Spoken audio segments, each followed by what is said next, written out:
Bonjour à tous, bienvenue sur ABC Juris. Aujourd'hui, nous allons nous intéresser à la notion de domicile fiscal. Avant de vous présenter cette notion, je vous invite à vous abonner à la chaîne en cliquant sur le lien sous la vidéo. N'hésitez pas non plus à nous laisser des commentaires et à proposer des thèmes de vidéos.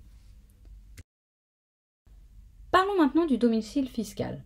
Alors, le critère du domicile fiscal a été mis en place en France dans le cadre du paiement de l'impôt sur le revenu ou IR. Il va notamment permettre de déterminer qui est ou non un contribuable. Le domicile fiscal se distingue de la notion de domicile en droit civil ou encore de celle de nationalité. L'article 4A du Code général des impôts dispose que les personnes qui ont en France leur domicile fiscal sont passibles de l'impôt sur le revenu en raison de l'ensemble de leurs revenus. La France est entendue dans cette disposition comme la France continentale, la Corse, les DOM, donc la Guadeloupe, la Guyane, la Martinique et la Réunion, puisque les collectivités d'outre-mer sont exclues en raison de leur indépendance en matière fiscale.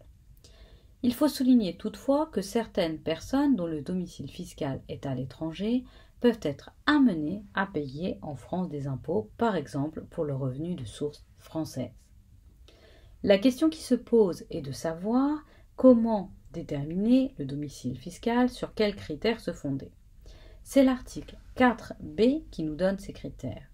Selon lui, sont considérés comme ayant leur domicile fiscal en France les personnes qui ont leur foyer ou leur résidence ou leur lieu de séjour principal, celles qui exercent en France une activité professionnelle salariée ou non, à moins qu'elle ne justifie que cette activité y est exercée à titre accessoires, celles qui ont leur centre de leurs activités économiques en France.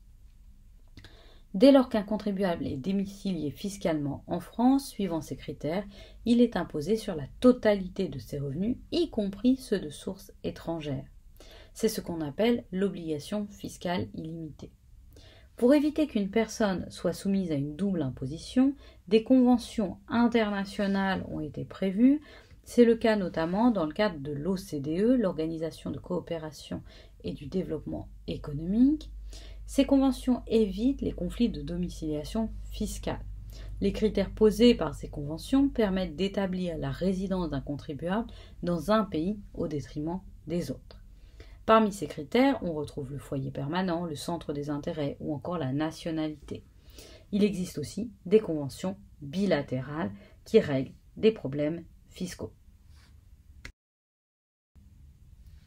C'était le domicile fiscal. Voici nos coordonnées pour nous retrouver sur ABC Juris et sur Juridiquois.